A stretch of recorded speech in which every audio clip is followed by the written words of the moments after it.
El poder del frío, Wim Hof y Coen de Jong.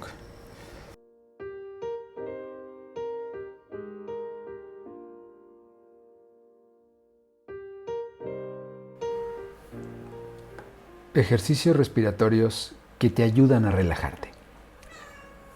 Los ejercicios de mi libro Begnademing se centran principalmente en la relajación para recuperar el equilibrio normal entre oxígeno y dióxido de carbono en el cuerpo. Aquí tienes dos ejercicios que son buenos para conseguirlo.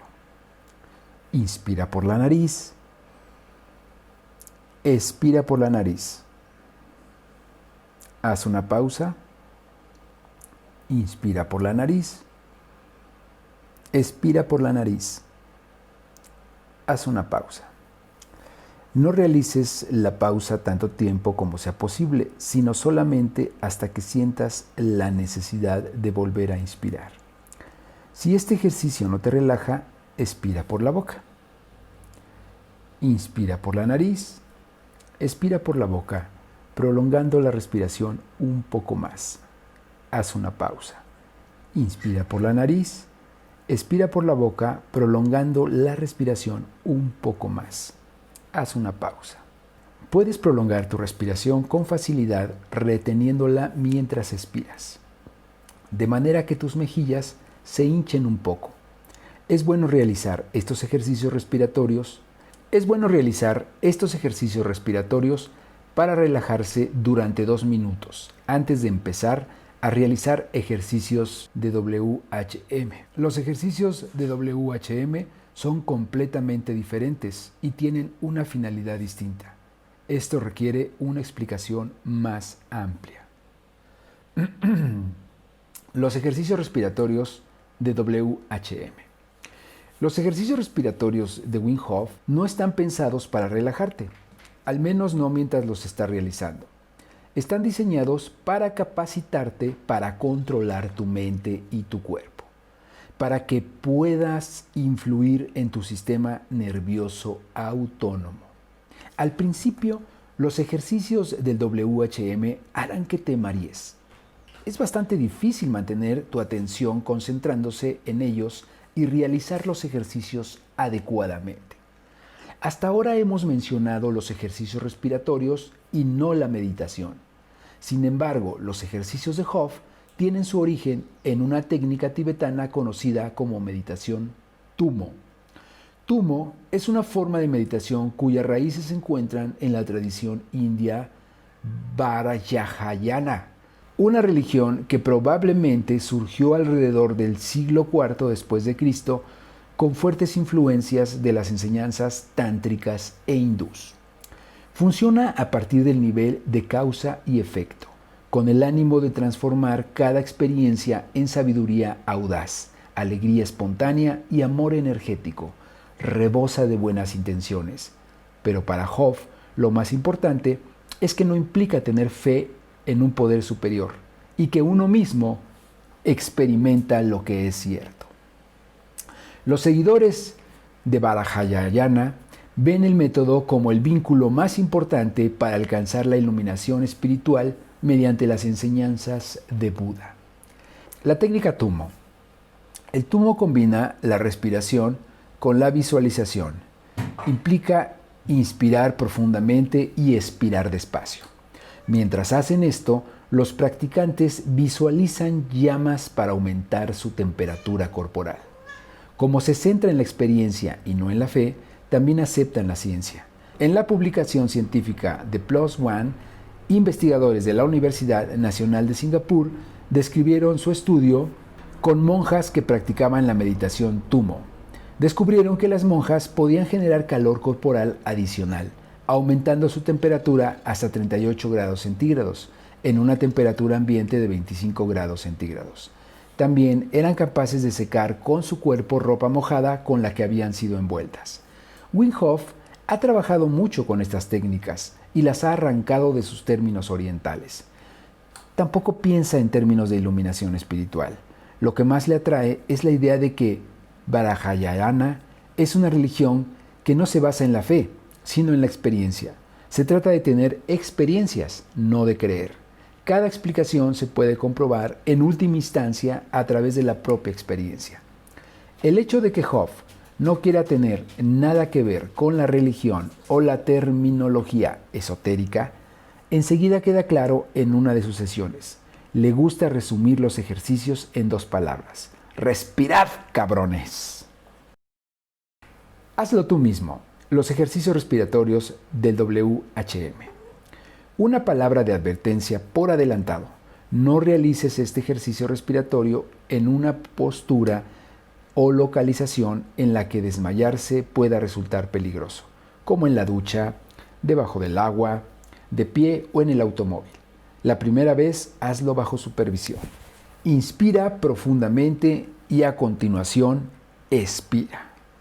Inspira profundamente y a continuación expira. Inspira profundamente y a continuación expira.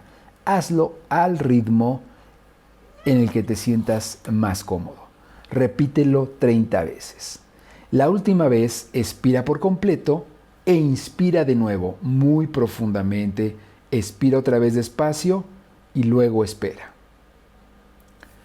Inspira profundamente sin forzarte y después expira de nuevo poco a poco. Al no expirar del todo, un pequeño residuo de aire permanece en los pulmones. Después de hacer esto 30 veces, aguanta la respiración. Después de expirar y espera hasta que sientas la necesidad de inspirar otra vez. Sigue realizando este ejercicio hasta que sientas un hormigueo, estés mareado o te sientas débil. Al inspirar profundamente y expirar despacio, expulsas una gran cantidad de dióxido de carbono para que el contenido del CO2 en tu sangre disminuya y tus vasos sanguíneos se contraigan. Cuando aguantas la respiración, después de expirar, tu cuerpo retiene una gran cantidad de dióxido de carbono y tu cuerpo lo compensa liberando más oxígeno en la mitocondria. La mitocondria proporciona la energía para las células de tu organismo. Esto genera más energía. Se expulsa todo tipo de sustancias de desecho y el oxígeno tiene más espacio para penetrar con más profundidad en la célula. Aguantar la respiración después de expirar conduce a una reacción parasimpática. En otras palabras, te relajas. Esto lleva a la disimilación aeróbica en la célula. Por tanto, cuando respiramos más profundo y de manera consciente, podemos generar más energía en la célula. La glándula pineal. Después de estos ejercicios respiratorios, muchas personas experimentan una forma de conciencia ampliada, probablemente debido a que la actividad mitocondrial en las células cerebrales libera sustancias químicas en la glándula pituitaria y en la glándula pineal. La glándula pineal, epífisis cerebral, es muy importante para determinar nuestro estado mental. Por ejemplo, produce melatonina, una hormona que juega un papel importante en nuestro ciclo de sueño y ritmos reproductivos. Nuestra hipótesis es que mediante los ejercicios respiratorios de WHM entra mucho más oxígeno. Eso explica por qué los ejercicios funcionan tan bien para combatir el desfase de horario, los problemas de sueño y la depresión.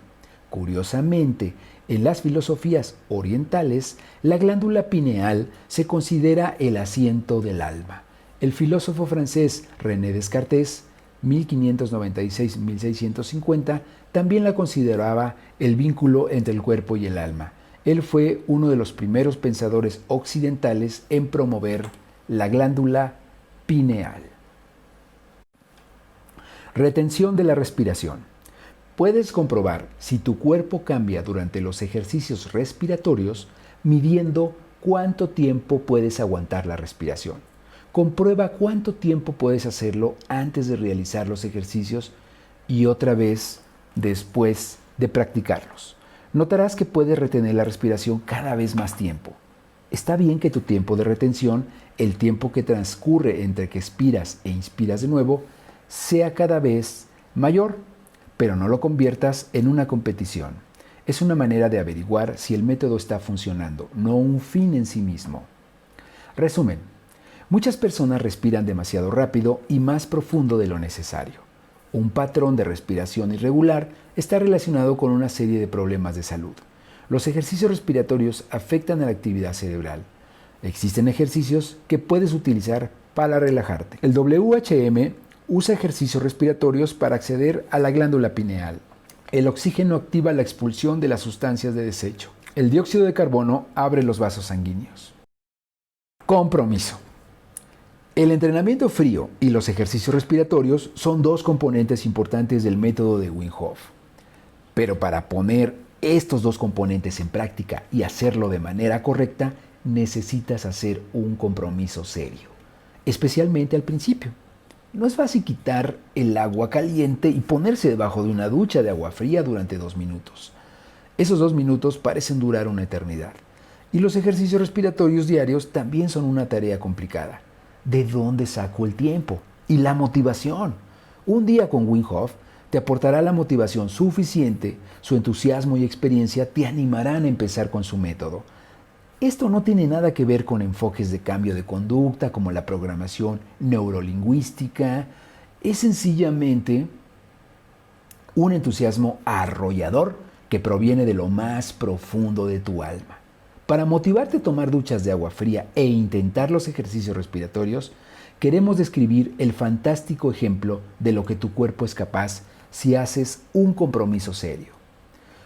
Correr un maratón con el torso desnudo por encima del círculo polar ártico. Wim Hof se sometió a un desafío extremo para demostrar que hacer un compromiso y controlar tu mente es más importante que el entrenamiento físico. Corrió un maratón sobre el círculo polar ártico. Era la prueba más difícil a la que se había sometido nunca. Hof asumió este reto en el 2009, a los 50 años. Y por si correr un maratón a 16 grados centígrados no fuera suficiente, lo hizo llevando puesto tan solo unos pantalones cortos y unas sandalias sin calcetines. Lo hizo para demostrar el conocimiento que tenía de su cuerpo. Sabía que podía hacer mucho, pero no quería transmitirlo a los demás solamente a nivel intelectual. Wim quería experimentarlo por sí mismo. Los preparativos y la maratón que tuvo lugar en Finlandia fueron grabados por Frederik Frank Films, una empresa que realiza muchos trabajos para la BBC y National Geographic. El documental se emitió más tarde en el programa de televisión Daredevils. ¿Entrenamiento físico o entrenar el compromiso? Las personas que se preparan para maratones a temperaturas normales, por lo general, tienen programas de entrenamiento y aumentan de manera gradual las distancias que corren. Pero Wim no lo hizo. No utilizó ningún programa y apenas iba a correr. Se limitó a entrenar con el frío y sus pensamientos, centrándose en el compromiso. Hof se preparó realizando ejercicios respiratorios adicionales y entrenamiento frío. En invierno nadaba en los canales de Ámsterdam por la noche y para acostumbrarse a condiciones todavía más extremas, entrenaba en el almacén frigorífico de un matadero donde la temperatura era de menos 25 grados centígrados. Practicó sus técnicas de respiración y fue ganando más confianza para poder asumir el desafío. Después de las sesiones de entrenamiento se sentía fuerte y con buen ánimo. Glenn David, experto en supervivencia polar, tenía serias dudas. Respirar es dificilísimo a temperaturas tan bajas y correr te hace respirar más profundamente. Sentía que era casi imposible hacerlo durante horas en condiciones como esas. En Finlandia. Hof llegó a Finlandia 6 días antes de la maratón. Hacía frío, incluso para los estándares finlandeses. El día anterior a la maratón, practicó una vez más bajo el frío extremo, nadando varias decenas de metros bajo el hielo. Los médicos que lo examinaron en el acto no lo entendían. Su ritmo cardíaco, presión sanguínea y saturación de oxígeno eran los mismos después de haber nadado que antes. Hof se sentía bien y decidió que estaba preparado para el desafío. Durante la maratón, Hof estaba continuamente en la cuerda floja.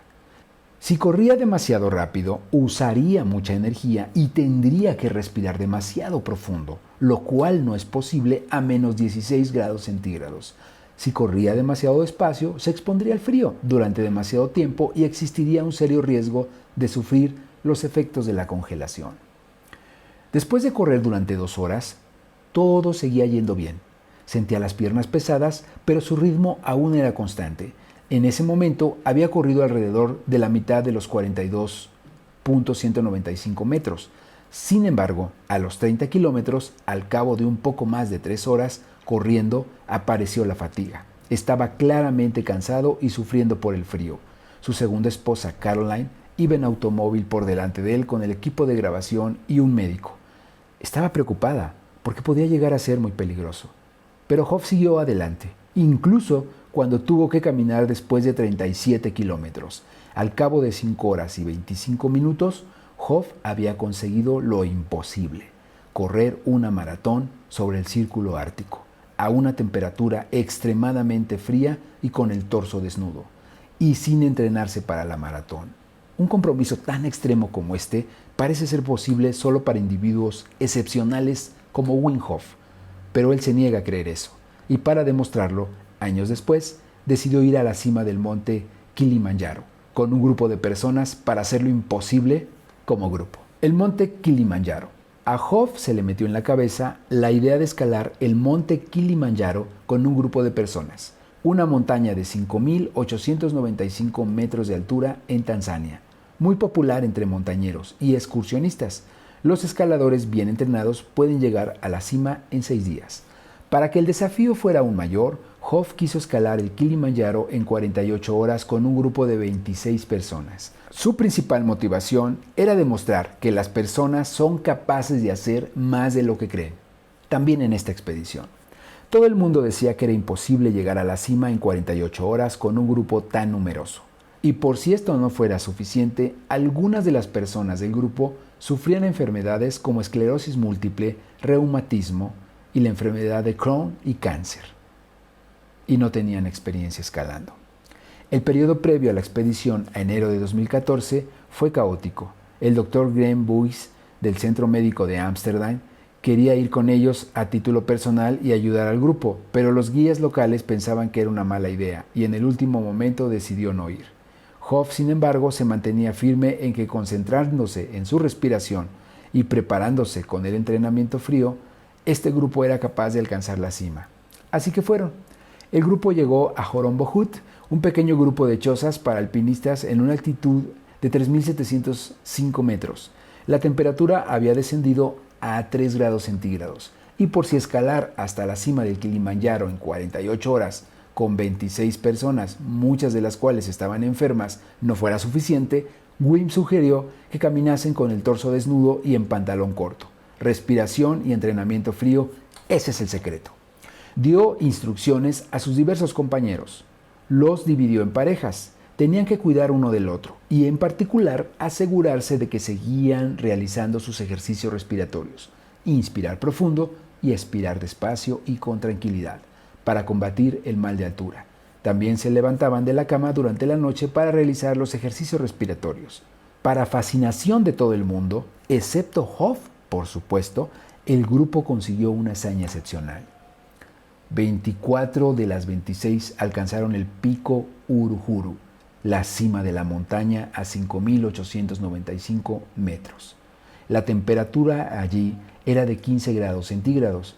Simplemente el hecho de que tantas personas de un grupo tan grande hubiera alcanzado la cima era un logro en sí mismo. Que el grupo no tuviera experiencia escalando lo hacía aún más especial. Y que llegar a la cima en 48 horas lo hacía casi imposible de comprender. La hazaña atrajo la atención de los medios de comunicación. Hoff y Buys se encontraban sentados en la mesa de Pauw en Witteman, un destacado programa de temas de actualidad holandés, y varios periódicos publicaron historias sobre el triunfo. Entonces, ¿cómo es posible algo así? Hoff está convencido del poder de sus ejercicios respiratorios, y aunque el grupo no tenía experiencia en escalada, todos estaban bien entrenados para soportar el frío. Sin embargo, el compromiso es también, obviamente, un factor importante. Todos los miembros del grupo que padecían una enfermedad, entre los que se encontraban Anna Chong-Hanka, EM, Mark Bros, cáncer de próstata, Gep van den Berg, reumatismo, y Matthijs Storm y Hans Emming, enfermedad de Crohn, también pudieron alcanzar la cima. Naturalmente, todas estas personas sabían que están enfermas, pero no se ven a sí mismos como pacientes. Lo dejan claro una y otra vez, y eso demuestra que es un componente importante del compromiso. Por supuesto que también soy un paciente, dice Mattis Storm, pero también soy simplemente Mattis que quiere y puede hacer todo tipo de cosas.